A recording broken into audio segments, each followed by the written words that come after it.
ईडीचं पथक नाशिकमध्ये दाखल झालंय। नाशिकच्या पोलीस अकादमी येथे ईडी पथक दाखल झालं। याच ठिकाणी एसआयटी कडून मोंदू खरात याची चौकशी सुरू आहे। खरातच्या मालमत्तांची ईडी चौकशी करणार आहे। खरात विरोधात ईडी कडून मनी लॉन्ड्रिंगचा गुन्हा दाखल करण्यात आलाय। खरातच्या मालमत्तांच्या कागदपत्रांची ईडी कडून तपासणी होणार आहे। तपास यंत्रणांकडून बनवण्यात आलाय खरातच्या मालमत्तांचा सविस्तर अहवाल।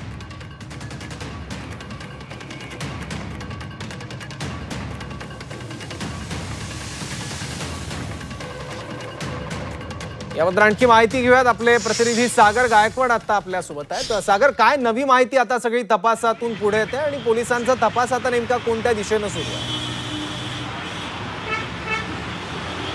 नक्कीच, खरं तर आता खरातच्या बाबतीमध्ये अजून एक नवीन माहिती समोर येते आहे। नाशिकमध्ये ईडीचं जे पथक आहे ते दाखल झालेलं आहे आणि ज्या ठिकाणी एसआयटी खरातची चौकशी करत आहे, गेल्या 16 ते 17 दिवसापासून ही चौकशी सुरू आहे, त्या ठिकाणी ईडीचं पथक गेलेलं आहे। मी आता नाशिकच्या हा MPA परिसरामध्ये आहे। याच ठिकाणी खरं तर ह्या पोलीस अकॅडमी आहे आणि या ठिकाणी खरातची गेल्या 18 ते 19 दिवसापासून चौकशी सुरू आहे आणि याच ठिकाणी ईडीचं पथक जे आहे ते दाखल झालेलं आहे।